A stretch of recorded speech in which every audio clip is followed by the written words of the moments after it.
একেবারে দোরগোড়ায় লোকসভা নির্বাচনকে সামনে রেখে জোর কদমে প্রচারে নেমেছেন প্রার্থীরা। আগামী 26 এপ্রিল রায়গঞ্জ লোকসভা কেন্দ্রে নির্বাচন অনুষ্ঠিত হবে। এই নির্বাচনকে সামনে রেখে জোর কদমে প্রচার করছেন এই কেন্দ্রের বিজেপি প্রার্থী কার্তিক পাল। শনিবার ডালখোলায় প্রচারে আসেন তিনি। এদিন হুডখোলা জিপে চেপে ডালখোলার বিভিন্ন এলাকায় ভোট প্রচার করেন তিনি। সাধারণ মানুষের কাছে ভোট প্রার্থনাও করেন। এর পাশাপাশি ডালখোলায় বিজেপির নির্বাচনী কার্যালয়েও উদ্বোধন করেন কার্তিক বাবু। জনসংযোগের পাশাপাশি কথা বলেন সাধারণ মানুষের সাথেও। এই লোকসভা কেন্দ্রে এবারে বিপুল ভোটে ব্যবধানে জয়ের ব্যাপারে আত্মবিশ্বাসী বিজেপি প্রার্থী কার্তিক পাল। কার্তিক চন্দ্র পাল মহাশয়কে ভোট দিয়ে জয় করতে বিশেষ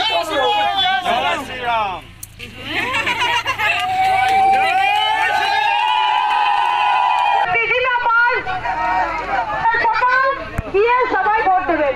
আর আগামী 16 তারিখ যশস্বী প্রধানমন্ত্রী